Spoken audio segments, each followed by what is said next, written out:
речь о рождении Балтийского флота. Но понятно, что все это теснейшим образом связано с именем Петра Великого. Напомню вам, что до Северной войны Балтийское море было окружено шведскими владениями почти со всех сторон, и шведы контролировали устье всех рек, впадающих в Балтийское море, кроме Вислы. За Вислу они упорно бились весь 17 век, но так и не смогли надолго овладеть ее устьем. Почему устья рек были крайне важны? Потому что реки — это единственный способ транспортировки громоздких и тяжелых грузов. Восточная Европа, здесь не было ни специй, ни шелков, ни фарфора, ничего такого. А были всякие громоздкие грузы, типа зерна, корабельной древесины, пеньки, льна, воска, дегтя, сала, которые нужно было перевозить в огромных количествах, которые стоили не очень дорого. Каждая, тонна или каждая бочка этих веществ. А в целом, когда поток был большой, все это приносило большие барыши. Шведы, контролируя устья рек, могли контролировать балтийскую торговлю. В этом они боролись с датчанами, которые контролировали датские проливы.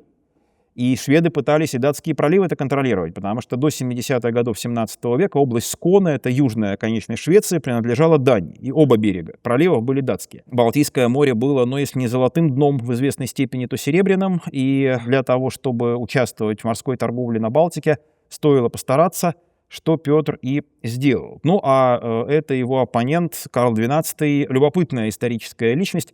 Вообще, у меня ощущение, что мы в России избалованы крупными лидерами страны. И у нас, если какое-то пятно одно на лидере страны есть, так уже, нос начинаем морщить. И надо, чтобы он мало того, чтобы государство укрепил, чтобы тот победил всех войн, надо, чтобы еще в личной жизни был безупречен, чтобы еще был высокоморален, чтобы все было прям не подкопаться. Это мы разбалованы. Потому что в других странах как-то было похуже с лидерами.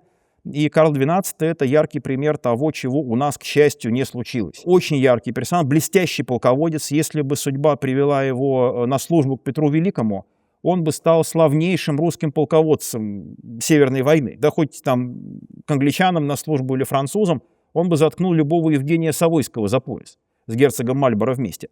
Но, увы, он родился шведским королем. А он любил войну как времяпрепровождение. И даже не женился поэтому.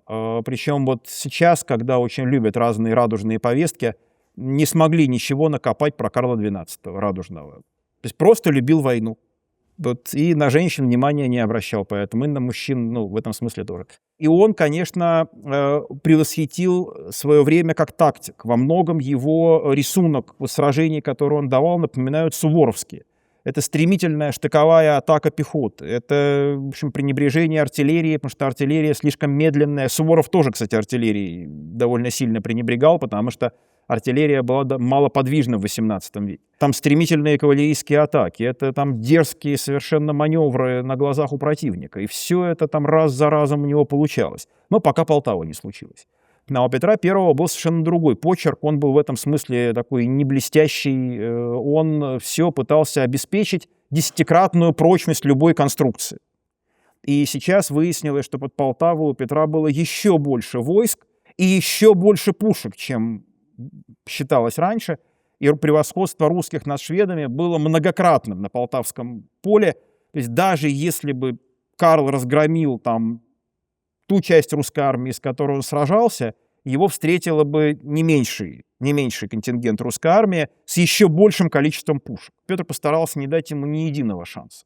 И таков Петр был во всем. Он стремился к надежности, не к тому, что война — это не турнир, не соревнование, не какая-то блестящая победа, вырванная на зубах, а это должна быть гарантированная победа.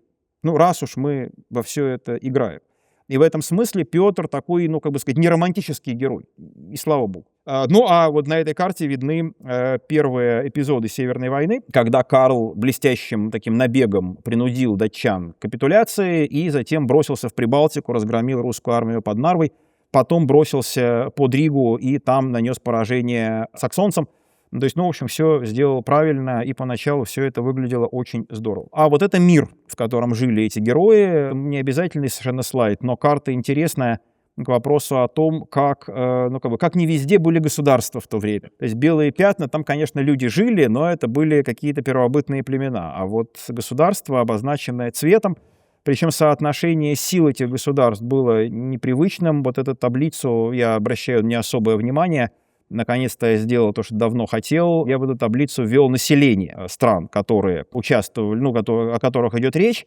И последний столбец — доход с одного подданного. Это вообще очень интересная таблица. Посмотрите, насколько не вяжется население и доходы. Вот Нидерланды, 1 800 000 населения, в колониях там незначительное население. И 12 миллионов талеров дохода, то есть почти 7 талеров с каждого жителя Нидерландов попадает в казну. Но это условный счет, потому что там и младенцы, и старики, и кто угодно считается. Но нам главное вот понять, сколько с души. И Россия в нижней строчке с одного подданного. Там вообще не увидите этих денег. Они в 60 раз меньше, чем в Нидерландах в начале Петровского царства. Но это не только налоги, это еще и доходы от торговли, от обложения торговли. И здесь, в Нидерландах, далеко не каждый талер, о котором идет речь в этой таблице, это результат прямого налогообложения. Но видно, насколько вот это все было важно. А во-вторых, насколько Швеция была сильной и богатой. Конечно, население всего 3 миллиона, зато доходы 6 миллионов. То есть больше, чем было у России к концу Петровского царства. А Россия умудрилась Швецию победить при этом. Причем Швеция полностью разорилась, и из хозяйственной разрухи сама Швеция вышла только в 50-е годы XVIII века, а Финляндия еще в 80-е годы не вышла XVIII века. Население, численность не восстановилась, которая была в 1700 году. А в России население росло, невзирая на Северную войну, и версия Милюкова, которую он выдвинул в очерках русской культуры в начале 20 века, что Петр разорил Россию, а потом за Милюковым это повторяли первые историки-марксисты Рожков и Покровский. Она абсолютно неверна, она полностью отвергнута, она основана на совершенно неправильной интерпретации, неправильно собранных данных. И никакого разорения России не случилось. Но Россия была очень бедная. На самом деле и осталась. И мы можем решать разные задачи только за счет мобилизации ресурсов. И за счет того, что мы одну задачу выбираем и ее решаем, а не 25 задач одновременно.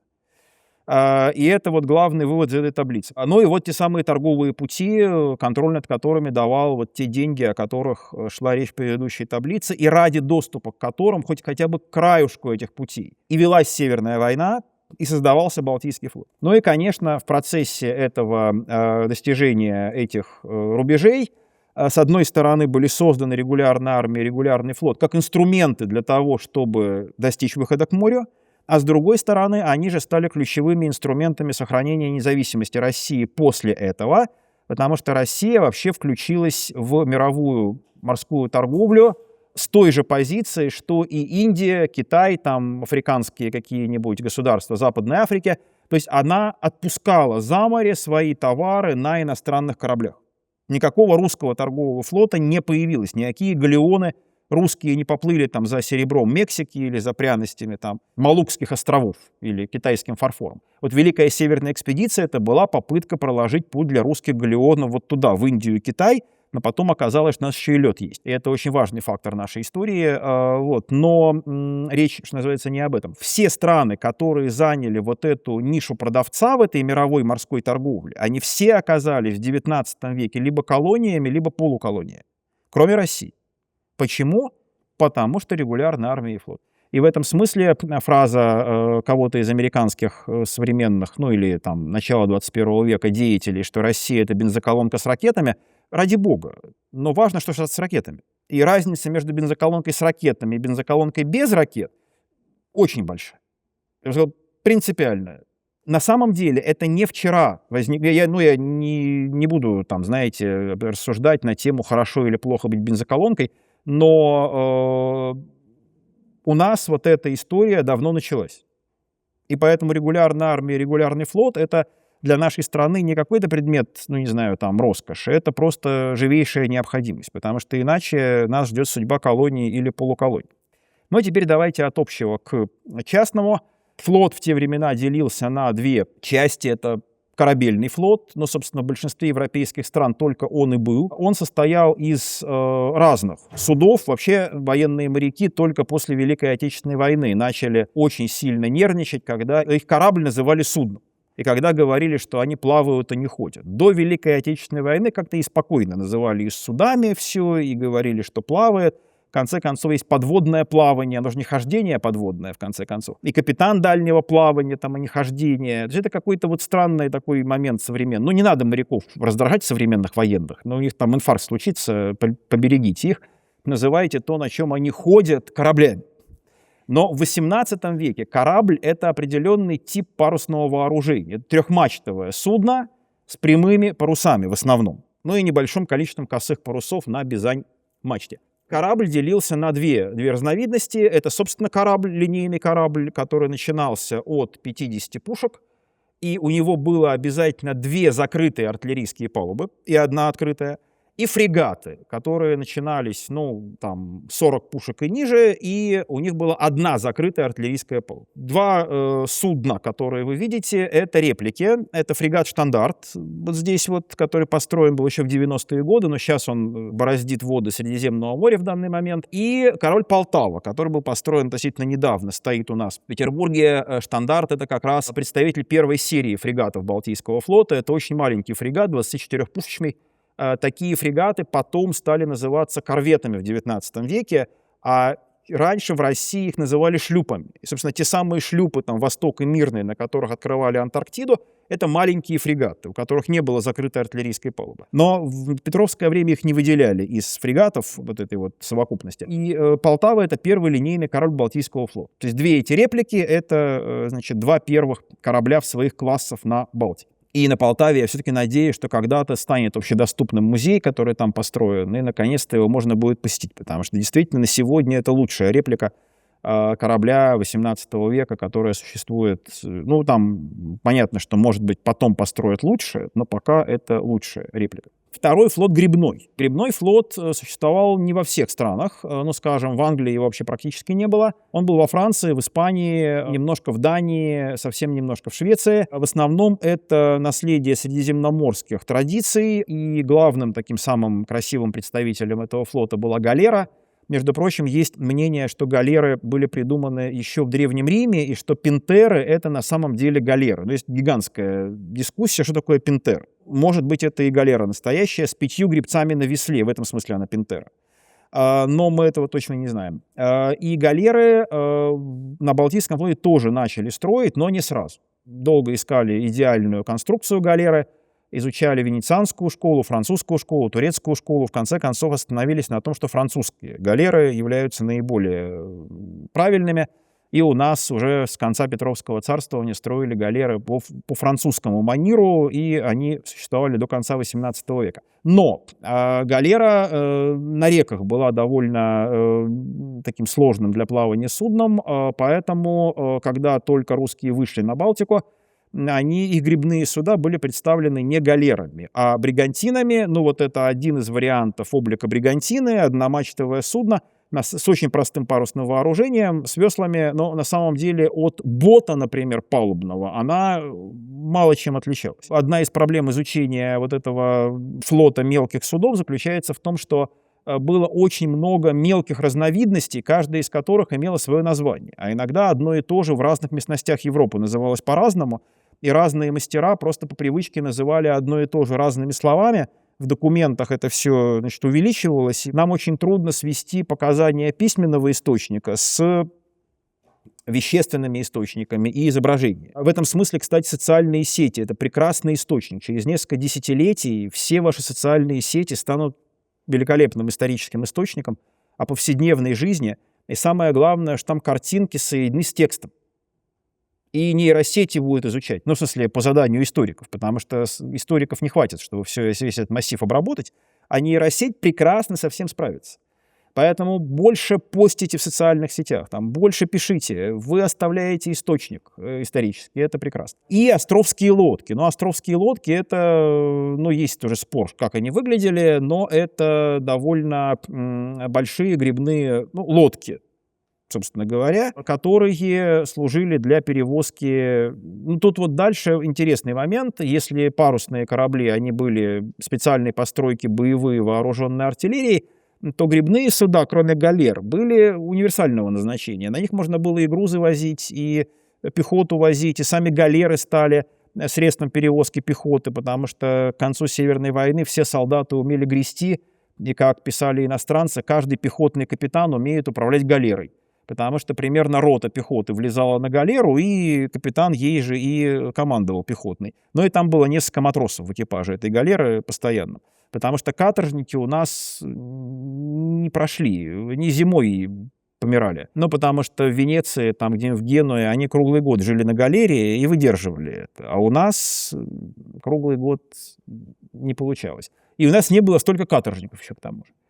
Поэтому опыты с каторжниками ставили в первые годы Северной войны, но потом их отправили строить какие-нибудь крепости, там, в общем, каналы рыть, а на галерах солдат. Важнейший вопрос, что почитать, потому что действительно за последние десятилетия вопрос о многих аспектах истории военно-морской начала XVIII века очень изменился. И повторять то, что 100 лет назад было написано, тем более 200, вообще не надо. И Википедия сейчас отстала, я бы сказал, очень сильно, тем более, что Википедия подверглась сильному влиянию шведской историографии. Это отдельная забавная история. А сейчас есть Павел Александрович Кротов. Его вот базовая монография, последняя по времени издания «Виктории флота Петра Великого», где разобраны основные битвы Северной войны на море, на Балтике. Есть его же монография «Осударева дорога», и есть Сидорова интересное исследование «Шведские озерно-речные флотилии». Причем это один из немногих ученых, которые систематически работает со шведскими архивами, знает шведский и много чего интересного написал. Потому что долгое время мы писали историю Северной войны без шведских источников, а шведы, естественно, без русских источников. И получались две разные истории Северной войны совершенно. Но шведы вообще интересные ребята. У них господствует представление о том, что Северная война стала в итоге благом для Швеции, потому что она не стала великой державой, а вот Россия и Пруссия стали великими державами. И поэтому у них потом случился тоталитаризм. А в Швеции не случился. И поэтому хорошо, что Швеция потерпела поражение, но на уровне более низком, на уровне шведской военной историографии, конечно, шведы делали ставку на героизм. И всегда, когда вы потерпели поражение, в рассказе об этом ставка будет сделана на героические подвиги. Причем любопытно, что шведы были абсолютно не лишены фольклорного сознания, прямо вот сугубо параллельного тому, которым обладали русские крестьяне этой эпохи. Например, у шведов в мемуарных источниках очень хорошо видно утроение событий. То есть русские всегда трижды атакуют шведов перед тем, как их разбить. Шведы отражают 2 штурма, и только вот на последний, третий силы их оставляют, и они теряют поражение. Это миф на 100%. То есть вообще ни одного раза вот в Северную войну, ни на суше, ни на море, но я не вспомню, во всяком случае, ситуации, чтобы русские трижды атаковали шведов и только на 3-й раз добились успеха. Обычно с 1-го раза все получалось, или уж шведы нас били с 1-го раза. Тут такое тоже бывало, что греха таить. Вот. Но никаких этих тройных приступов не происходило. Но в массовом сознании все это завирусилось, и шведы уверенно об этом рассказывают. Кроме того, разные глупые ошибки в чтении русских источников российскими историками послужили пищей для того, чтобы шведские историки тоже там поднагнали пафоса. Но об этом я еще расскажу. Но начнем мы с Государевой дороги, конечно, потому что никакого Балтийского флота в 1702 году не существовало. Не было ни одного судна на Балтийском море, не было доступа в само Балтийское море, потому что была крепость Нотебург и крепость Ниншанс. И чтобы атаковать Нотебург, Петр строит Осудареву дорогу. Между прочим, оказывается, есть туристический проект «Государева дорога». Это дорога из Петербурга в Москву. И если вы наберете в поисковике «Государева дорога», вам вывалится там прям огромная масса информации об этом. И поэтому вот это Осударева дорога. Хотя она тоже Государева, конечно, но надо как-то их отличать. И долгое время там был спор, вот тащили какие-то фрегаты из Белого моря в Онежское озеро и потом в Ладожское озеро, или не тащили. Сейчас пришли к выводу, что все-таки 2 яхты тащили. Но это были не фрегаты, конечно, но тащили и тащили быстро. Вообще при Петре все делали прям действительно быстро, иногда поразительно быстро. Но, впрочем, и после Петра тоже иногда некоторые вещи делались удивительно быстро в XVIII веке. И мы должны понимать, что по мере принятия на наше вооружение с вами разных механизмов, мы утрачиваем навыки организации работ ручных большим количеством людей. Тогда эти навыки были в полном расцвете и умели очень здорово налаживать работу большого количества людей, которые могли быстро сделать какие-то вещи, которые кажутся нам сегодня удивительными. К вопросу о том, что не рептилоиды построили пирамиды, там не марсиане, это все египтяне своими руками, просто хорошо организованы. После взятия Нотебурга, ну, сказать, что флот там в нем принимал участие, нельзя. Там было, ну, тут видите, как вот отличить флот от не флота? Ну, пехота, которая сидит на лодках, переправляется через реку, это что? Ну все-таки, наверное, это не флот. Был взят Нейншанс, и Петр запланировал основание Петербурга. Но это прямо вот не относится к теме лекции, но сейчас доказано, что Петр относился к Петербургу еще до его основания, как к особому явлению. Потому что была такая версия, что Петр основывал приграничную крепость, вообще никаких тут планов не имел про столицу, и только после Полтавы вот это, значит, планы появились. На самом деле Петр заранее запланировал основание Петербурга торжественное на Троицын день. А день Троицы или Пятидесятницы, он же день сошествия Святого Духа на апостолов.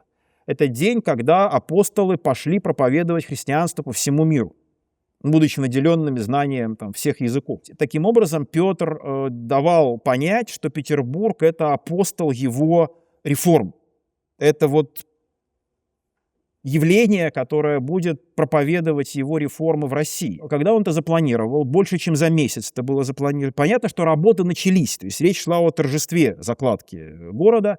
В это время пришло известие, что в восточную часть Финского залива пришла шведская эскадра, и два шведских разведывательных судна «Астрильд» и «Гедан». «Астрильд» — звезда, а «Гедан» — щука. Зашли в Неву и пытаются пройти к Нейншансу, чтобы выяснить, сдался Нейншанс или нет. Но шведов удачно обманули, они дали 2 выстрела, а в ответ русские тоже дали 2 выстрела и повторяли их утром и вечером. И совпало так, что у шведов было условлено, что если, значит, Нейншанс держится, он даст 2 выстрела. Но русские об этом не знали, но попали вот в эту систему кодировки, и шведы были уверены, что Нейншанс держится и ждет помощи. И они ждали ветра, который позволил бы войти в Неву и подойти к крепости.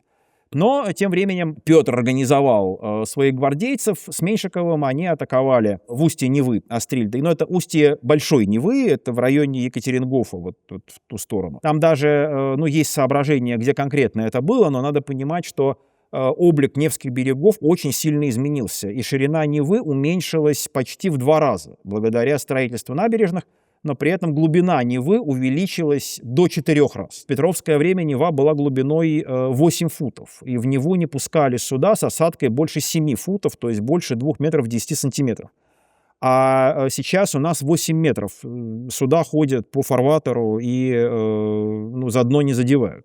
Поэтому Нева, получается, что общее сечение Невы не изменилось, но она стала уже, но глубже. Шведы геройски сопротивлялись. Нам действительно соотношение убитых и пленных посмотреть, там просто по разным данным, но у шведов получается, что 3/4 экипажей были убиты в этом бою. Это вообще редчайшее соотношение. То есть это, знаете, только в книжках пишут, что там полегли все как один. Обычно даже если треть убита и ранена, то есть стала небоеспособна, то уже боевой дух падает настолько, что люди сдаются. А здесь у шведов убитых было 3/4, остальные были переранены, естественно. И только тогда они сдались. Шведы были очень достойным противником, очень серьезными ребятами, и это нужно прям признать. И Петр увидел в этом Божий знак, что он еще не успел основать Петербург и флот, а Бог ему уже даровал морскую победу. И поэтому он на медали, на которой было написано «Небываемое бывает», приказал изобразить благословляющую руку там в верхней части. Причем такая благословляющая рука только на 2 петровских медалях есть. На медали вот этой «Небываемое бывает» и на медали за Гангутское сражение. Даже на медали за Полтавское сражение руки провидения нет. Потому что и тут на самом деле это можно понять так, что Петр считал, что Полтаву он подготовил. Он с Божьей помощью, само собой, но что Полтава была подготовлена. А это вот чудо, которое было даровано свыше. Мы этого не знаем, конечно, но это можно так себе предполагать. И Петр награждается с Меньшиковым орденом Андрея Первозванного. И, конечно, вот надо понимать, что вся эта история с присвоением Петру чинов, с его подчинением каким-то начальникам, его награждение якобы кем-то этим орденом. Это такая игра, которая была, в общем, наверное, довольно неприятна для его подданных, потому что игра эта велась по правилам самого Петра, и Петр в любой момент мог сменить маску и из барабанщика превратиться в царя. А вести с ним надо было по-разному. Вот в этих обоих случаях. И нельзя было ошибиться. И когда Петр превратится из контр-адмирала в царя и обратно, было непонятно. Но понятно, что Петр таким образом пытался продемонстрировать необходимость службы и уважения к чинам и к наградам. Но вот боюсь, что современники не приветствовали эту игру, но сделать ничего не могли, потому что царь мог играть во все, что угодно, и приходилось его слушаться. Ну и вот это он тут еще проявляет скромность в письме Апраксину, хоть и недостойный, однако ж учинены кавалерами святого Андрея. И этот день, 18 по новому, 7 по старому стилю мая, объявлен днем создания Балтийского флота с 96 года и отмечается как такой праздник. Ну, он такой довольно камерный, но, тем не менее, считается, что Балтийский флот родился именно в этот день. Вокруг этого дня, значит, должна быть построена вся сегодняшняя моя лекция. Петр сразу же основывает Кроншлот зимой 3-4 года для прикрытия подступов к Петербургу, а освящен он в какой был день Кроншлот? В годовщину вот этого взятия Астрильда и Гедана.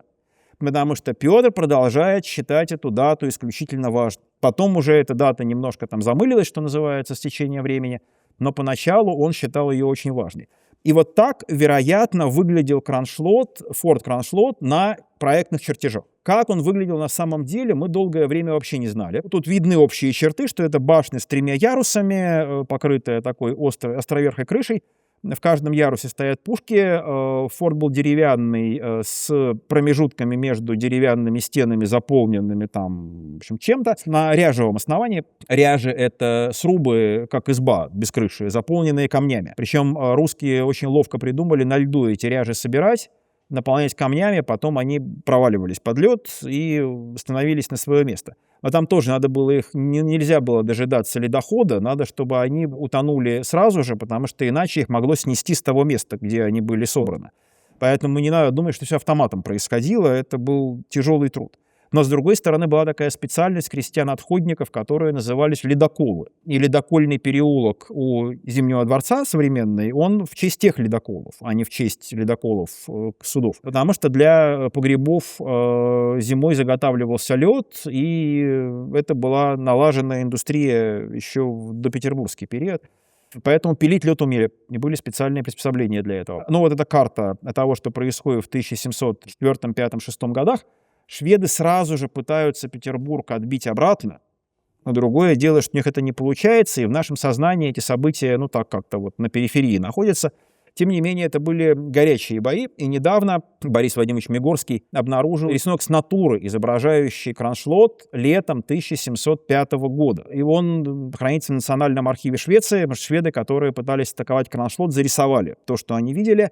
И здесь видна трехъярусная башня, граненая, но еще без крыши, которую не успели установить. Флаг, который мы видим, это флаг арьергарда. Там в крыже Андреевский крест помещен, флаг эскадры арьергарда. Почему он развивается над Кроншлотом, интересный вопрос. Но шведы пишут о красном флаге, который развивался над Кроншлотом. И вот этот рисунок, который вы видите, который служит фоном слайда, это уже рисунок, сделанный с русской стороны, потому что адмирал Крюйс, который командует Балтийским флотом в это время, он приказал сделать этот рисунок, отослал его в Голландию, чтобы сделали гравюру, чтобы запечатлели вот это все. И это единственный такого рода пример пропаганды, исходящей не от Петра, а от одного из его подчиненных. Чем интересно, что Петр как-то не очень наградил участников обороны Котлина в 1705 году, но сам он в это время был в Польше, может быть, как-то его не очень это все волновало, эти дела в Петербурге, но, видимо, Крюйс пытался намекнуть царю, что как бы дело-то было великое, а где награды? Но как-то вот Петр счел, что каких-то особых наград не нужно. Есть свежая статья в «Родине» у Бориса Вадимовича, посвященная как раз вот этому вот, этой обороне Котлина. На этой схеме виден строй шведских кораблей, вон там вот русские корабли, видны батареи многочисленные, тут даже рисунок с какими-то взрывающимися кораблями, но там и тонущими, но это для красоты сделано, там на самом деле ничего у шведов не утонуло и не взорвалось, и у русских, но ну, так интереснее, конечно. Соотношение сил было довольно невыгодным для русских, но понятно, что сильной стороной русских были береговые батареи. А в XVIII веке говорили, что одна пушка на берегу стоит корабля в море, потому что стрельба с твердого основания была гораздо эффективнее стрельбы с качающейся палубы. Кроме того, уничтожить корабль можно было относительно легко, а береговую батарею уничтожить было весьма сложно. Ну, не говоря уже о стоимости береговой батареи, которая была лопатами насыпана солдатами и ничего вообще не стоила. И корабль, который стоил больших денег. Поэтому вообще адмиралы очень неохотно атаковали береговые позиции. Они все время пытались избежать вот этой необходимости. Кроме того, мы должны помнить, что дело было в эпоху парусного флота. Вот это вот требует очень большой перестройки сознания современного человека. Мы привыкли, что машина едет тогда, когда педаль газа нажата. А когда педаль тормоза нажата, она стоит. Это совершенно другая ситуация по сравнению с парусным судном. Ну и современные моряки знают, что остановить судно на воде невозможно. Оно все время будет когда двигаться, пока он на якоре не стоит, да и на якоре оно тоже двигается. А парусное судно — это вообще отдельная история. А в Финском заливе существует явление западного переноса. То есть господствуют ветра, дующие с запада на восток. То есть плыть в Петербург можно радостно, а вот обратно очень сложно выбираться. И каждый адмирал, который должен был атаковать Петербург парусными судами, он держал это в голове, что туда-то он зайдет, ветер его прекрасно занесет под кронштадтские форты и береговые батареи русских. А вот обратно, как он будет выбираться на поврежденных кораблях, это будет большой-большой вопрос. А еще лавировать в Финском заливе очень трудно, потому что он узкий. И в нем суда не могут длинными галсами идти, а должны все время короткими галсами идти, поворачивать постоянно. А при слабом ветре это потеря расстояния. То есть там получается, что можно лавировать против ветра и никуда не продвигаться. Поэтому любой адмирал, он вдвойне неохотно лез в Финский залив, чтобы атаковать здешние позиции. А русские моряки прекрасно это понимали и играли без риска совершенно. Ну, на самом деле это вот очень забавно, когда современные историки обвиняют русских адмиралов, что они не вышли сражаться с англичанами в 1855 году из Кронштадта. Зачем? Стоя на якоре, без малейшего риска, между фортами, можно было просто не пустить неприятеля в Петербург. А если выходить, это было бы на руку противнику, потому что противник бы имел возможность нанести нам поражение. А так он не имел возможности нанести нам поражение и сделать с нами ничего не мог. Поэтому это была правильная тактика, но в данном случае она была вообще единственной, потому что у шведов было 8 50-пушечных кораблей, еще были фрегаты, а у нас было 8 фрегатов, и то с 6-фунтовыми пушками. У шведов были 8-12-фунтовые пушки на фрегатах, а на шнявах вообще были 3-фунтовые пушки. 3-фунтовая пушка — это почти ничего. Их используют как полковые орудия на сухом пути. Картечью, конечно, по вражеской пехоте со 100 метров они стреляли достаточно эффективно. Но 3-фунтовое ядро весом 1,5 килограмма, оно причинить вреда вражескому судну не могло почти никакого. Поэтому в целом сказать, что у нас были тут вот прям морские силы, трудно. Зато были, на галерах было по одной 24-фунтовой пушке. Это было вообще единственное тяжелое орудие, которые стояли на кораблях. Потом к концу этого сражения прибыло 2 импровизированных бомбардирских судна с мортирами. А у шведов изначально были 2 бомбардирских судна, но и шведы пытались бомбардировать Кроншлот. Одна бомба даже попала в форт, и есть русское свидетельство, что форт весь сотрясся, и неизвестно, выдержал бы он вторую бомбу или нет.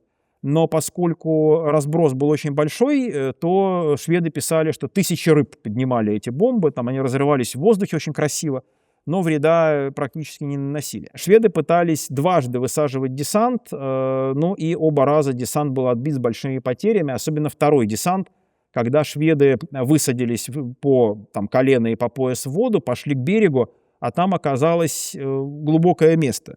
И они провалились многие выше головы и утонули. И потом еще несколько залпов картечи, в итоге до 500 трупов русские захоронили после этого. Кстати, есть даже на вот этой вот схеме место, где написано остров, к которому прибило трупы шведов. Там маленький островок вот около Кронштадта. Но это все события на западной оконечности острова Котлет. В общем, действительно, это была победа, и летом 1605 года шведы могли взять Петербург, а по суше к Петербургу подходил генерал Майдель, и он занял Выборгскую сторону и перестреливался с русскими батареями на Аптекарском острове, но тоже форсировать Неву не решился. И таким образом самая серьезная попытка шведов взять Петербург была отбита летом 1705 года. Следующую важную свою роль Балтийский флот сыграл во время похода на Выборг в 1710 году, когда русская армия очень рано осадила Выборг, ранней весной, и в расчете на то, что припасы и тяжелая артиллерия будут подвезены по морю. Лед довольно долго не сходил, и поэтому пришлось там пробиваться через льды. Но вот как парусные суда пробивались через льды, есть свидетельства Петровской эпохи, но не в этот раз, потому что здесь льды были уже плавающие, а были случаи, когда через сплошной лед пробивались или пропиливая его пилами, или подвешивая на бушприт пушку на канате и бросая ее на лед.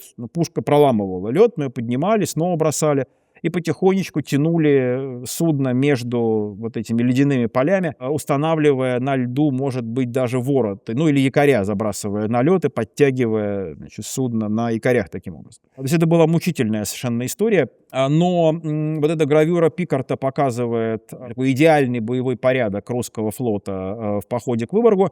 И мы видим, что здесь, буквально там парочка линейных кораблей впереди и фрегатов, а дальше огромный строй бригантин, которых даже нарисовано чуть меньше, чем было на самом деле.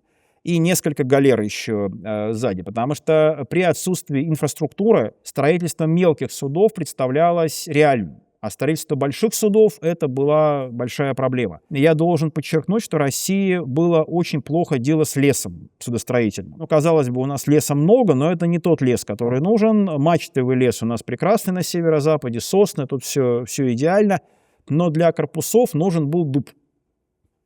А дуб у нас был только на Волге, и то плохой.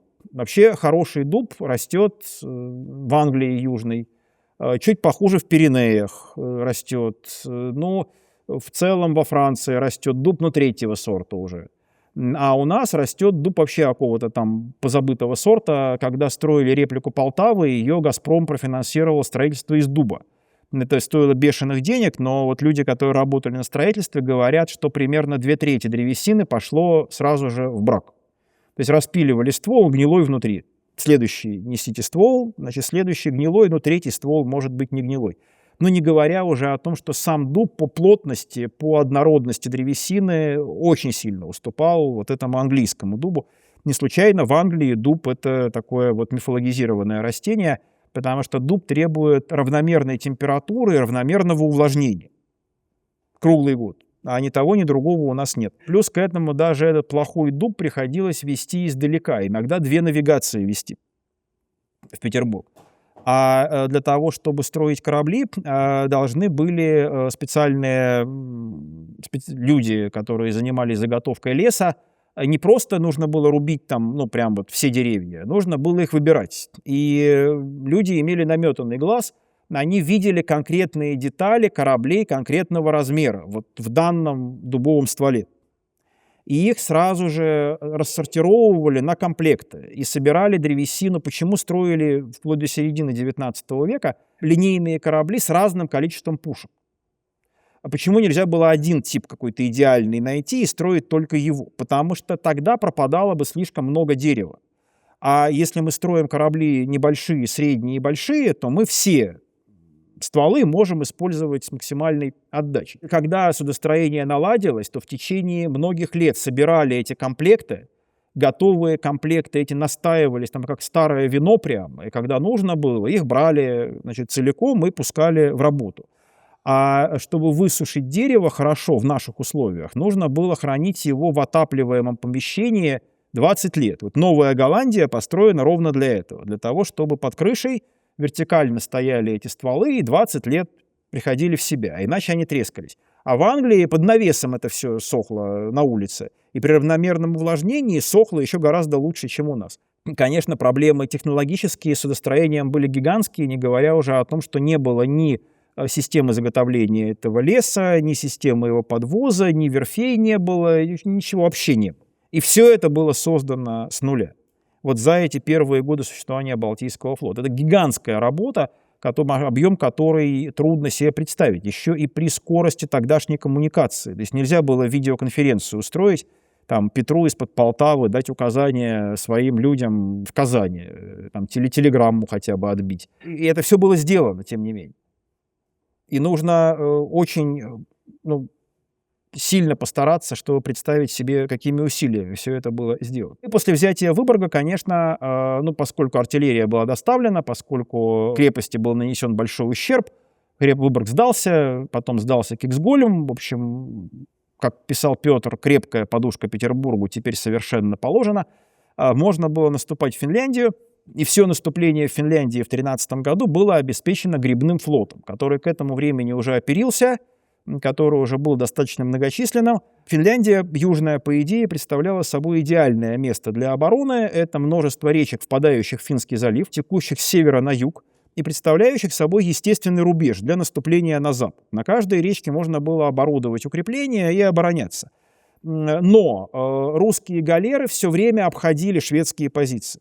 И шведы оставили Финляндию практически без единого сражения, потому что они все время оказывались под угрозой окружения. А шведский корабельный флот не мог ничего сделать с нашими галерами, потому что они не выходили на открытую воду, а шли по шхеру. И шведы осознали, кстати, в Северную войну всю необходимость шхерного флота, и потом в середине XVIII века построили великолепный шхерный флот, который превосходил русский сильно, и который в 1788-90 годах прям бенефис свой имел во время русско-шведской войны. Но это будет уже совсем другая история. Пока русские добрались до полуострова Ганга, где единственное место Южной Финляндии, где материковый мыс выходит прямо в открытое море, и где цепочка шхер прекращается. Здесь пару слов скажем об Апраксине, там еще, надо сказать, о Крюсе будет, но о Крюсе я чуть позднее скажу. Федор Матвеевич Апраксин — это очень характерный государственный деятель XVIII века, прежде всего близкий родственник царя, это было главное. Потому что то, что Петр там широко поднимал из низов, это в целом легенда. До 1709 года, пока позиция аристократии была еще сильной, Петр действительно кое-кого из низов приподнимал, а после 9 года, после Полтавы, когда эта оппозиция полностью исчезла, он возвращается к традиционной парадигме, когда представители знатных родов занимают высшие посты, но, правда, требуют учиться от молодых представителей знатных родов. И к концу Петровского царствования, если мы исключим иностранцев, то мы увидим, что из русских генералов и высших чиновников примерно 80% это люди, которые и так занимали бы высшие должности, если бы не было петровских реформ. И только 20% выходцы из, не низов, конечно, а выходцы из провинциального дворянства. Тот же Меньшиков, он выходец не из провинциального даже дворянства. Его отец был конюхом, в смысле чиновником конюшенного ведомства, и относился к московскому дворянству, это более высокий слой, чем провинциальное дворянство. И то при этом Меньшикову не могли простить его худородство. И рассказы вот эти все про черный пиар, про торговлю пирожками, это все как раз месть бояр, которые не хотели слышать про таких худородных людей. Про выходцев из крестьян я вообще, их просто практически не было. Там Курбатов был посадский, и то он был не генерал, а прибыльщик, которого потом в итоге и посадили. То есть, в общем и целом, нельзя сказать, что Петр там был, знаете, демократ. Но какие-то элементы, подъема из низов при нем были. Апраксин в этом смысле был человек откуда надо, родственник царя, очень верный ему человек, и не имел никакой морской подготовки, никакой морской практики, назначен генерал-адмиралом, то есть главнокомандующим флотом, и обеспечивал тыловое снабжение флота и строительство. Так что Федор Матвеевич отвечал за этот лес, верфи, логистику. И Петр его очень уважал и очень хорошо к нему относился, потому что он делал на этом месте все, что от него требовалось. Накануне сражения Гангутского сложилась следующая обстановка. Шведские линейные корабли стояли у берега, не пускали русские галеры дальше, а русский корабельный флот Петр все еще считал слишком слабым для того, чтобы вступить в артиллерийский бой со шведами. И, наверное, справедливо считал его слишком слабым, потому что дело было не только в кораблях, но и в моряках. А подготовка у нас, имела свои нюансы. И дальше Петр передумывает строить просеку через Гангутский перешеек. Там показано. То ли он действительно собирался перетаскивать часть галер на ту сторону, то ли это была демонстрация, чтобы запутать шведов. Но шведский адмирал Ватранг отрядил отряд адмирала Эреншильда, небольшой, который должен был стать напротив просеки и не давать русским спускать корабли на воду. Ну, очень разумный план. Но русские опять всех перехитрили, потому что Петр увидел, что воцарилось безветрие. Это был подарок русским, поэтому часть галер прорвалась, обойдя шведов в Мористии. Шведы начали буксировать шлюпками свои корабли дальше от берега. Когда они их оттянули, русские прорвались между шведами и берег. Прям вот сказка про мужика и медведя, там вершки и корешки, вот ровно в этой парадигме все и случилось. Вот гравюра, которая изображает прорыв русских кораблей. Вот этот вот огурец посередине, это полуостров Гангут. Вокруг него эта цепочка, это русские галеры. Значит, это шведы, которые палят по русским галерам. Всего одна галера была потеряна, она села на мель и была шведами сожжена. А 99 галер прорвались. Ну, понятно, что потеря 1% — это ничтожные потери. И вот тут уже Эреншильд попал как кур во щип, потому что он со своим маленьким отрядом столкнулся с всеми 99 русскими галерами. При этом в разгроме Эреншильда участвовал только арьергард под командованием шаутбенахта Петра Михайлова, который Петр Великий. Кстати говоря, династия-то у нас, конечно, была Михайловых, а не Романовых. И Петр так и считал, потому что по имени основателя династии. Но Михаил основатель, значит Михайлова. И для Петра это был не псевдоним. Он считал, что это его фамилия Михайлов. Но потом почему-то вот как-то эта история про Романа там, боярина, значит, победила. И в этом бою 23 галеры, на которых было больше 100 артиллерийских орудий, почти 4000 человек, атаковали шведский отряд, который имел артиллерийский залп в 2 раза меньше, людей было в 4 раза меньше. Ну, естественно, была одна атака, в ходе которой шведы были разгромлены. Сам Эреншильд сделал все, что от него зависело. Он, увидев, что план провалился с блокадой просеки, он отвел свой отряд в один из заливов. Кстати говоря, с местом боя существует дискуссия, и Павел Александрович Кротов нашел новое место, более удовлетворительное. Это вот традиционная карта, а вот это вот карта новейшая. То есть он чуть как бы левее, чем считалось раньше. Эреншильд стал так, чтобы его нельзя было обойти с тыла, что можно было атаковать только с фронта, развернул свои корабли на якорях так, чтобы они могли вести максимально эффективный огонь. Потому что вот этот прам «Элефант», гребной фрегат, он бортом был повернут, потому что побортное расположение орудий, а гребные суда шведские носом, потому что там на носу стояли орудия. И русские пытались обойти отряд с севера, но опоздал. Этот отряд к концу боя только подошел и уже не сыграл своей роли. Там потом даже возникла переписка, награждать ли медалями за Гангутское сражение людей, которые были на обходящем отряде. В итоге решили, что награждать тоже, ну, потому что они не виноваты, что они опоздали. То есть русские атаковали только частью своих сил, но этого было более чем достаточно. Шведы геройски сражались. Вот гравюра Зубова, кстати, которая показывает это сражение. И здесь видно, что, смотрите, соотношение: убито в бою 361 швед, умерло от ран, потом еще 196. Из пленных половина была ранена. Сам Эреншильд был тяжело ранен. Он потом благодарил Петра специальным письмом, когда его отпустили из плена, за то, что о нем очень хорошо заботились. Кстати, у нас были даже 3 дезертира во время этого боя. 3 бойца, которые сбежали на берег и затерялись где-то в Финляндии. Потому что дезертирство на самом деле было одной из проблем Петровской армии. Тут надо признавать факты такими, какие они есть. В целом Петр очень гордился этой победой, он еще гордился и почему. Но мало того, что он сам командовал. Он был контр-адмирал, то есть шаутбенахт,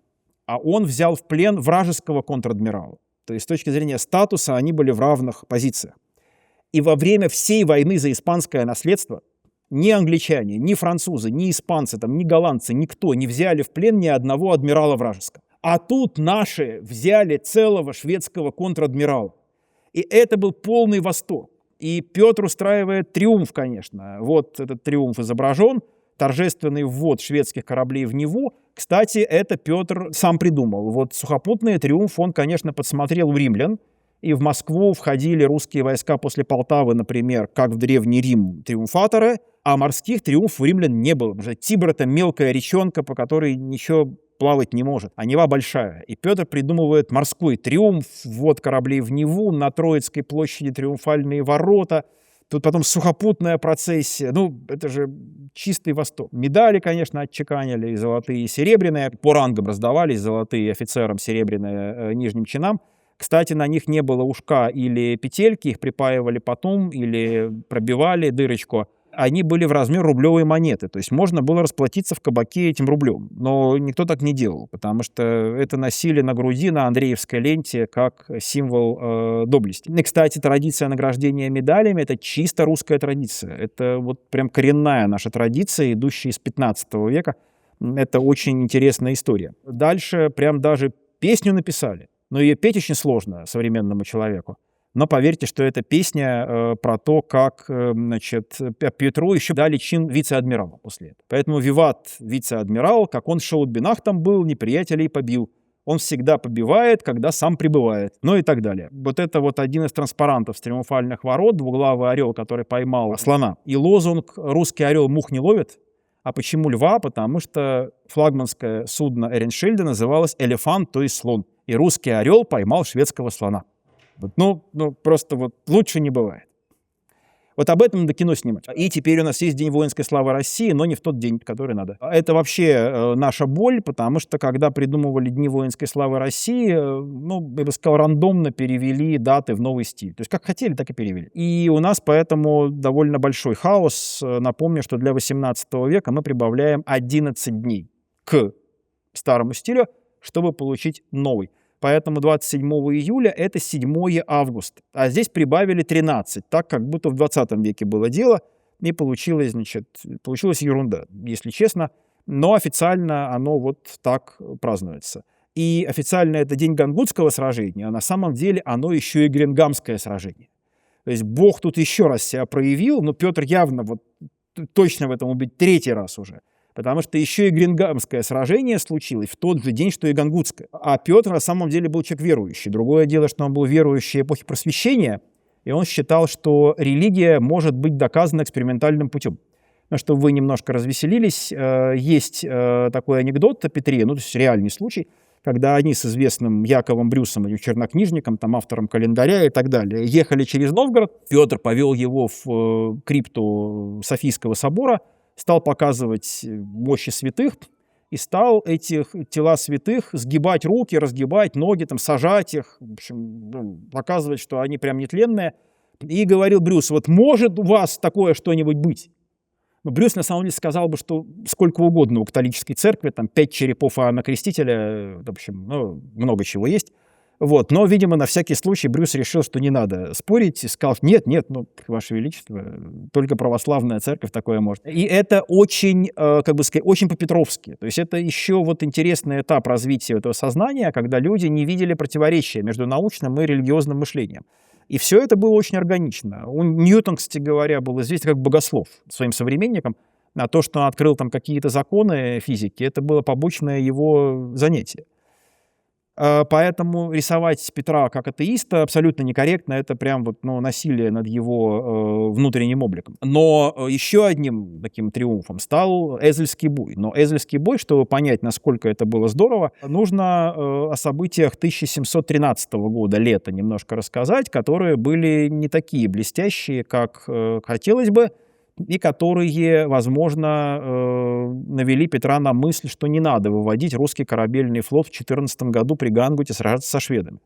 Летом 13 года перед Ревелем появилась шведская эскадра, за ней были отправлены в погоню русские корабли во главе с Крюйсом. 2 из них сели на мель, и после этого погоня была прекращена. Существует очень глупая легенда, я прям не знаю, кто ее придумал, что якобы дело было в том, что разные капитаны русских кораблей использовали одни английские, а другие голландские свод сигналов и что-то там неправильно поняли. На самом деле, я даже вот статью об этом хочу написать, у нас использовали английский сигнальный свод.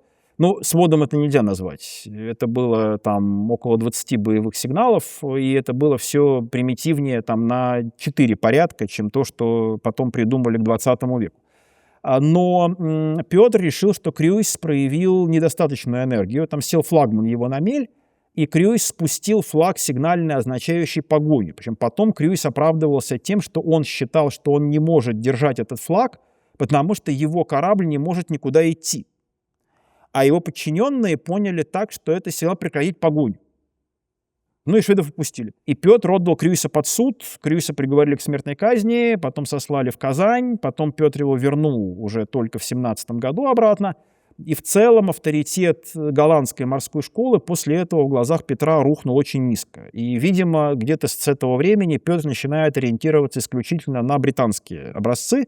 И это довольно заметно и в плане подбора кадров. Он тоже начинает ориентироваться на британцев, потом он заинтересовался французами. Там еще был такой момент важный. До 1715 года, до смерти Людовика XIV, у России были очень плохие отношения с Францией, и никаких прямых заимствований французского опыта быть не могло, потому что никто не знал, как выглядит французский опыт. Там отдельные офицеры к нам попадали, французские, с опытом французской службы, но потом уже после 15 года Петр начинает интенсивно направлять туда на учебу людей, и многие вещи заимствуют, но это тоже, я бы сказал, тема отдельной лекции. Но вот в Эзельском бою все случилось так, как надо. 4 русских корабля догнали шведский отряд из одного корабля, одного фрегата и одной бригантины, и в артиллерийском бою без абордажа заставили их сдаться. Их переманеврировали шведов, то есть их догнали, переманеврировали, перебили артиллерийским огнем. То есть вот настоящее классическое парусное сражение артиллерийское. И после этого Петр поверил, что русский корабельный флот может делать подобные дела, хотя превосходство в силах, конечно, было за русскими. И вот эта шведская картина, изображающая положение корабля «Вахтмейстер» перед сдачей, на самом деле там не факт, что были сбиты мачты вот таким образом. Скорее всего, они не были так прям красиво сбиты. Зато у нас есть шикарное донесение командиров русских кораблей, но они все были иностранцы, такие капитан Деляп и Шапизо, которые на конечном этапе присоединили и добивали «Вахтмейстер». Один из них писал, что он после очередного залпа он замахал шляпой шведскому капитану, тот помахал шляпой в ответ, и Деляп закричал, чтобы швед сдавался. А швед закричал, что еще не время. Тогда русские дали еще пару залпов, тут швед замахал шляпой и сказал: все, хватит этого. Но все было еще как положено во время войны в кружевах. Джентльмены с глубоким уважением убивали друг друга и, раскланивались со шканцев. 2 капитана, уважающих друг друга, перед тем, как пальнуть картечью. Но командовал отрядом русский Наум Синявин, и Петр еще больше обрадовался этому, потому что русские доказали, что могут командовать отрядами кораблей и переиграть шведов. И Синявин сразу был произведен из капитана 2-го ранга в капитан-командор. А все остальные офицеры в следующий чин, все гардемарины, принимавшие участие в сражении у офицеров. И была выбита еще медаль за Эзельский бой, и было выдано 11 тысяч рублей призовых денег. Потому что все еще предполагалось, что деньги — это очень важная награда, и, может быть, и не зря предполагалось, и эти деньги были разделены между русскими, но и каждый матрос получил по несколько рублей точно, потому что распределение было не поровну. Конечно, офицеры получали гораздо большую долю, чем матросы. Но и была выбита очередная медаль, которой украсились все участники этого сражения. Ну и, наконец, Северная война вступает в заключительную стадию. Русские уже прочно владеют Финляндией. Был еще один этап, о котором надо сказать пару слов. В 1715 году русские попытались организовать совместный с датчанами десант в Южную Швецию для того, чтобы уже поставить Швецию на колени. И в этот момент Англия и Голландия тоже на какой-то на небольшой период колебнулись в сторону России, и Петр оказался во главе соединенной русско-датско-английско-голландской эскадры. Это был его личный триумф. Он 2 дня ей командовал, но это был полный восторг, потому что Петр, понятно, что царь, которого считали равным королю европейцам. То есть то, что царь — это император, европейцы не признавали. Но король, хорошо. Был на борту, понятно, что адмиралы английские, голландские, датские, не могли претендовать на старшинство по отношению к Петру. И плюс к этому датчане очень обхаживали русских союзников и знали, что Петру любые почести, связанные с морским делом, будут очень близки и приятны, и поэтому Петра сделали командующим этой объединенной эскадрой. Но он был в полном восторге, потому что он дошел до того, о чем он мечтал в 1698 году в Лондоне, наблюдая за маневрами британского флота, когда он якобы сказал, что если бы я не был русским царем, я бы хотел быть английским адмиралом. Но мы не знаем, так сказал он это или нет. Но, во всяком случае, здесь он командовал английскими адмиралами, да еще и голландскими и датскими. И это было здорово. И есть портрет, ну, он вам прекрасно известен, работы Каравакка, хранящей в Центральном военно-морском музее, где Петр в зеленом кафтане, такой на фоне вот этой вытянутой дуги кораблей под разными флагами. В оригинале, когда отреставрировали портрет, стало видно, что там прописаны тщательно флаги всех стран, которые подняты над этими кораблями. Но вся эта идея десанта провалилась. В общем, в итоге Дания вышла из войны, и России пришлось доделывать дело своими силами, а Англия тем временем перешла на сторону Швеции, потому что для англичан вообще важным было поставки дешевых судостроительных материалов с Балтики. Кто будет их продавать, было абсолютно все равно. Плюс к этому надо было, это был один момент, а второй момент заключался в том, что нужно было поддерживать баланс сил держав. Вот идея европейского равновесия стала фетишем европейских дипломатов к этому времени. И если какая-то страна чрезмерно усиливалась, ее нужно было ослабить для того, чтобы этот баланс ни в коем случае не изменился. При этом была еще такая фантомная цель собрать на свою сторону какой-нибудь союз, который побьет другой союз. Но эта цель полностью противоречила базовому принципу поддержания равновесия, поэтому никогда она не достигалась. И поэтому любые изменения в союзах, они просто являлись перекладыванием этих гирек с одной чаши весов на другую, при том, что баланс оставался примерно одинаковым. Нас немножко испортил 20 век, и особенно Вторая мировая война, потому что мы привыкли к тому, что благодаря этой войне, что война ведется на уничтожение противника. На самом деле 99% войн в истории человечества велись для того, чтобы либо ограбить, либо ослабить противника, но не уничтожить его. Более того, ослабленный противник — это величайшее сокровище. И Петр потом и воспользовался ослабленной Швецией и сделал ее своим союзником после окончания Северной войны. И вот это называется умелая политика. В тот момент англичане колебнулись в сторону Швеции, но это было связано с самыми сложными вещами, смертью королевы Анны, приходом в Англии к власти Георга I, усилением в Англии заинтересованности в северогерманских делах, потому что Георг I был одновременно ганноверским курфюрстом, а Ганновер — это почти Южная Дания, это самый север Германии, а Петр тоже в это время заинтересовался Шлезвигом и Галштинией, и англичане решили, что не надо сюда русских пускать. В общем, короче говоря, английский флот вошел в Балтийское море и начал совместно со шведами не пускать русских из Аландского архипелага в Стокгольмский архипелаг. А русская идея была в том, что мы должны пробраться в Стокгольмский архипелаг и сжечь все, до чего мы сможем дотянуться. Все шведские береговые города, деревни, заводы, нивы полностью, чтобы шведы наконец-то поняли, что пора мириться. Гренгамское сражение случилось вот в этой обстановке. И когда Аландские острова заняты русскими, а выйти из Аландского архипелага русские не могут на чистую воду, но пытаются проскочить в Стокгольмский архипелаг, а шведы пытаются их не пустить. И англичане тоже. Эта гравюра того времени, изображающая это сражение, оно было относительно небольшим по масштабу, в общем, даже меньше, чем Гангутская. Русские галеры попытались в очередной раз высунуть нос из Аландского архипелага. Шведы это увидели и решили их отсечь от островов и на чистой воде потопить. 4 шведских фрегата и линейный корабль бросились в погоню за галерами, галеры отступили. Оказалось, что это хитрый маневр. Русские заманили шведов на Гренгамский плес, и со всех сторон на них набросились русские галеры. При этом шведский адмирал Щоблад совершил гениальный маневр. У нас потом, через несколько лет после этих событий, будет издана такая книжка Конана Зотова, выдающегося русского моряка Петровской эпохи, «Разговор адмирала с капитаном о команде». Это первое русскоязычное руководство по управлению кораблем. Опять же, вопрос интересный, насколько оно оригинальное. Я пока не решил этот вопрос для себя, но не знаю. Нельзя исключать, что это компиляция каких-то европейских книжек, хотя надо найти каких. Я пока не нашел. А может, действительно оригинальное руководство и правда. Книжка состоит из примеров, из таких кейсов, как сейчас бы сказали, когда адмирал спрашивает капитана, а как нужно сниматься с якоря, чтобы идти по ветру. И дальше идет последовательность команд и действий, что нужно делать. И в конце есть пример жизненный о том, как развернуться в условиях, когда развернуться нельзя. Это рассказ о маневре Щоблада. Щоблад заскочил на своем линейном корабле «Поммер» на этот плес, увидел себя окруженным галерами, понял, что нужно развернуться и уходить. Но места для разворота не было.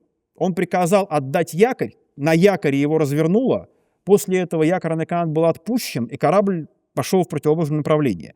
При этом риск был в том, что сломаются мачты, паруса не убирались. И у шведов все получилось. Все профессиональные моряки аплодировали, потому что это было прям блестящим маневром, но Поммерн ушел. Зато из 4 фрегатов 2 сели на мель и были взяты на абордаж, еще 2 были взяты на абордаж на открытой воде и захвачены. Командовал, кстати, русскими генерал сухопутный Голицын, потому что экипажи состояли на примерно 90% из солдат и офицеров сухопутной армии. В результате боя 1 галера получила критические повреждения и была сожжена, 43 получили разного рода мелкие повреждения, а у шведов 4 фрегата были захвачены русскими. И потом фрегат Карлскрона Кронвапен служил еще лет 20 в русском флоте, он оказался очень прочный, такой прям хороший фрегат, и долго... А корабли переименовывать было не положено, захваченные у христианских государей. Вот турецкие корабли переименовывали, их крестили, корабли же крестили. Откуда взялась вот эта идея шампанское там разбивать о нос корабля? Корабль кропили святой водой и произносили молитвы, которые произносились при крещении. Причем, если к власти приходили какие-нибудь особо религиозные короли, они еще и наводили в этом деле порядок. Вот в Испании, когда Карлос IV пришел к власти, он приказал переименовать все корабли, названные в честь греческих богов, их всех перекрестили в честь христианских святых. В других странах не было такого вот ригоризма религиозного, но в целом предполагалось, что корабль крестит. И если он уже был окрещен, то нельзя его перекрещивать, надо... А если он был не христианский корабль, тогда, конечно, надо. Имя Ритвизан — это шведский корабль, захваченный во время войны 1788-90 года, который потом служил в русском флоте, а потом в честь него назвали еще и броненосец, который в русско-японскую войну сражался. А Ритвизан — это по-шведски боевой клич. Снова была отчеканена медаль, понятное дело. Опять был триумф в Петербурге. Было понятно, что радости прибавляло то, что это тот же день, что и Гангутское сражение, а это еще день святого Пантелеймона, оба дня. То есть очевидно, что святой Пантелеймон точно имел к этому отношение. Это прям никто не... 2 раза аж помог. И именно поэтому у нас Пантелеймоновская церковь потом была построена, которая гангутская, и естественно, что она является памятником и Гангутскому сражению, и Гренгамскому сражению. А корабли, которые назывались Святой Пантелеймон, они были названы в честь Гангутского и Гренгамского сражений. В том числе переименованный броненосец Потемкин, который получил последним это имя в русском флоте. Адмирала захватить все-таки не удалось. Вот это потери, которые понесли стороны. Видно, что здесь шведы сражались чуть менее упорно, чем на Астрильде и Гедании, чем отряд Эреншельда, но эффект неожиданности, видимо, сказался, потому что шведы потеряли всего 20% убитыми и сдались. Но это на самом деле это много. Вот если мы возьмем войны англичан и французов, мы увидим, что 20% убитых на борту и сдача — это нормально. Но шведы, прям действительно снимают шляпу, потому что ребята были очень упорные. И они держались тогда, когда англичане или французы считали возможным сдаться. И, кстати, то, что русский флот прошел такую школу, дерясь со шведами, наложило отпечаток на наши уставные документы. И на наше отношение к сдаче, и на представление о том, до какого момента нужно сражаться, а когда уже можно сдаться. Шведы были хорошие учителя в этом смысле. Вот немножко красивого — это наши флаги. У нас было огромное разнообразие флагов. Это запестрил бы я слайд, если бы я все показал. Это основные: Андреевский кормовой, Гюйс, который всегда несли на носу. Это подражание англичанам, потому что они до 1707 года несли на корме английский или шотландский флаг, а на носу объединенный флаг Union Jack, на тему которого был создан русский Гюйс с перевернутой расцветкой. Также Андреевский флаг — это вывернутый шотландский флаг. Кроме того, у нас были еще 3 флага по эскадрам. Красный с Андреевским в крыже арьергарда, синий с Андреевским в крыже авангарда и белый, такой Андреевский кардебаталия. Были еще галерные флаги, у которых были 2 косицы, то есть вырез с дальней стороны от древка, а у шведов все было очень просто. У них был один флаг, который несли все шведские суда. А Гюйсом служил шведский же флаг, но без хвостов. То есть с хвостами это военно-морской флаг, а без хвостов это государственный флаг. У шведов все было как-то скромненько. Видимо, корни скандинавского дизайна, такого сдержанного, они уже тогда, у шведов где-то там зарождались. Табличка в углу этого слайда, она является, может быть, одной из самых важных вещей, которые я хотел бы на этой лекции затронуть. Это соотношение сил по линейным кораблям. В 1700 году у русских ровно 0 кораблей на Балтике, у шведов 38. В 1721 году у русских 28 кораблей, у шведов 11. Русский флот все время рос, Шведский флот все время деградировал. Особенно деградация стала быстрой после 1709 года, потому что у шведов совсем кончились деньги. И корабли просто не могли обеспечиваться парусами и такелажем на новую кампанию, а иногда и продовольствием не могли обеспечиваться. Эти корабли стояли в Карлскроне и тихо гнили, а в море можно было вывести укомплектованных кораблей значительно меньше. И вот здесь очень важно ответить на вопрос, а какую роль сыграл Балтийский флот в Северной войне. То есть я, смотрите, о чем рассказывал. Оборона Котлина, ну там грибные суда, какие-то мелкие фрегаты. Выборгская экспедиция, грибные суда. Гангутский бой, грибные суда. Ну, Эзельский, ну там один бой такой непринципиальный, парусных кораблей. Грингамский бой, опять грибные суда с русской стороны. Так зачем Петр построил корабельный флот? И тут вот буквально готовясь к этой лекции, я там ввожу в поисковик какие-то вещи, натыкаюсь, естественно, на разных диванных экспертов, которые говорят, зачем это все было нужно, это все была полная ерунда, это придурь Петра, расход народных денег. Это глубочайшее непонимание механизмов войны. Есть такое английское выражение «fleet in being», которое переводят на русский корявой фразой «флот в бытии».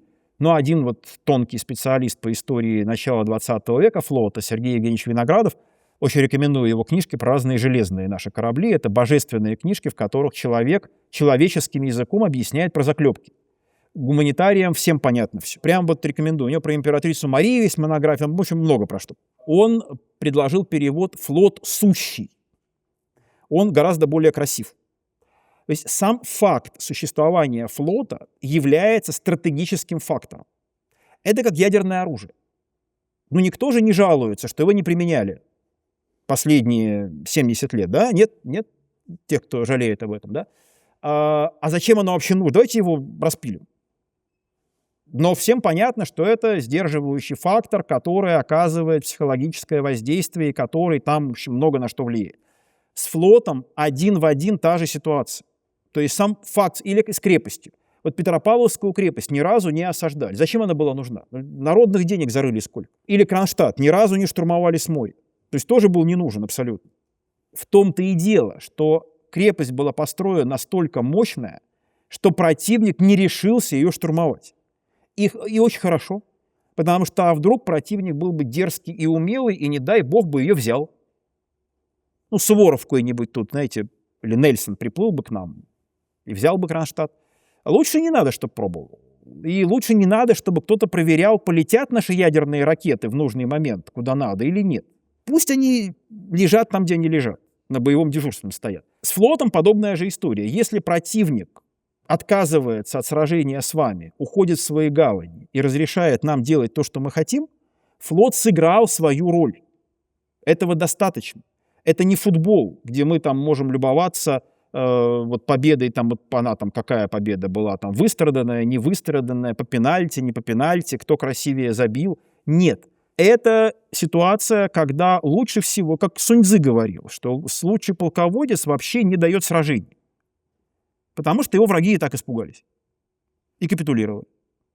Это самая лучшая война. Но если мы не можем напугать врага настолько, что он сразу сдался, ну, дальше начинается какая-то война, которая может пойти совсем не так, как предполагалось. И что тут далеко за примерами ходить? Знаете, у нас тут вот новости послушать, и мы видим, как это все бывает. То, что русские избежали боя со шведами, пока шведы были сильны, было нашим успехом. И то, что шведы не решились на бой с русскими, когда русские стали сильны, это тоже было нашим успехом. И кроме того, Петр еще придумал, это оригинальная разработка, вот этот вот галерный флот, который служил непосредственной рукой помощи для сухопутной армии, который постоянно с ней взаимодействовал и который, собственно, и эксплуатировал сухопутную армию. И потом шведы построят флот, который они так и назовут армейский флот с 50-х годов XVIII века, базировавшийся в Свеаборге, который они построят специально для базирования этого гребного флота, для того, чтобы оборонять финские шхеры от русских гребных судов.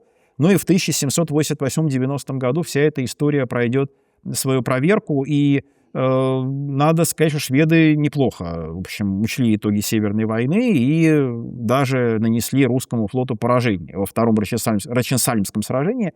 Но если мы говорим о Петровской эпохе, то все было сделано правильно. Петр, так сказать, своим флотом в Бытии напугал шведов, и шведы в итоге не решились ему противостоять. И когда после Грингама английская эскадра ушла, а русские войска еще и зимой начали пытаться переходить на шведский берег по льду, ну, тут уже шведы сказали, что все, хватит, и заключили мир.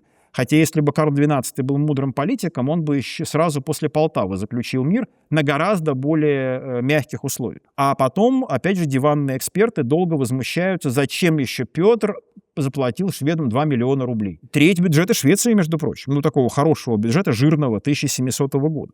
И там больше половины тощего бюджета Швеции 1721 года. Потому что Петр хотел превратить Швецию в своего союзника. И действительно, потом, до прихода к власти Густава III, который во многом был такой же фантазер, как Карл XII, и не понимал, что происходит вокруг, до этого момента, 50 лет, у России и Швеции были неплохие отношения. Ну, один раз шведов пришлось поучить в 1741-43 годах, но в целом Швеция была достаточно лояльным соседом, союзником России в Семилетней войне, и, в общем, удалось эту шведскую потенциальную угрозу надолго ликвидировать. Более того, Россия еще и стала гарантом внутренней слабости Швеции. Она после падения абсолютизма, как раз после окончания Северной войны, Россия гарантировала вот эту вот сословную такую олигархический строй в Швеции, поддерживала партию колпаков, которая выступала за мир с Россией, и, в общем, стала оказывать еще внутри Швеции большое влияние. Вот это вот мудрая политика, которая в том числе базировалась на сильном Балтийском флоте, а сам Балтийский флот потом весь 18 и первую половину 19 века все равно отсчитывал себя от датского и шведского. И когда время от времени вставал вопрос, какой численности флот нам нужен, все время повторяли магическую цифру 27 кораблей. Ну, она красивая, 3 девятки, во-первых. Еще Петр завещал 27 кораблей. А почему 27 кораблей? Потому что это было больше, чем шведский или датский флот. И, ну, с небольшим запасом. Потому что датчан там было около 20 кораблей вот в эту эпоху. И таким образом эта численность Балтийского флота гарантировала его превосходство над датским или шведским, а в случае войны с Данией или Швецией кто-то из них точно был бы нашим союзником, потому что между собой они жили как кошка с собакой. И таким образом можно сказать, что в неявном виде Петр сформулировал на Балтике доктрину, которую англичане потом сформулировали как доктрину двухдержавного стандарта флота, то есть чтобы их флот был больше, чем две следующие там, морские державы. Но мы настолько не замахивались, но, во всяком случае, наш флот в союзе со шведским или датским должен был быть точно в 2 с лишним раза больше оставшегося флота. И таким образом готовилась почва для того, чтобы в случае войны наш флот снова на Балтике сыграл свою роль. Понятно, что ничего другого, кроме вот этих подсчетов по кораблям, в мирное время сделать было невозможно. Ну и подводя такой совсем общий итог вот этой истории, Петр дал настолько мощный импульс развитию русского флота, что когда в 1771 году случилось Чесменское сражение, это случилось через 50 лет после Северной войны. Оно закончилось полным уничтожением турецкого флота. В мировой истории парусных флотов, есть буквально пара примеров еще такого, когда вражеский флот был полностью уничтожен в результате сражений. А тут вдруг такой, первый выход на сцену после Эзельского боя. Это первый артиллерийский бой русского флота. И такой блестящий успех. Это какой же мощи была инерция. И насколько механизмы, созданные Петром, хорошо работали после и не заржавели. Это прямо очень интересный такой пример. То есть Петр, опять же, не был никаким романтическим героем. И он, конечно, не лез в сражение лично. Он присутствовал, при этом. Но он сам гранаты не бросал в, шведов откуда-то с лодки. И на штурм Нотебурга он не лез, и на штурм Нарвы он не лез, и под Полтаву он лично никакие атаки не возглавлял, потому что он был руководитель, который должен был руководить процессом в целом, а не показывать свою бесшабашную удаль. И это было правильно.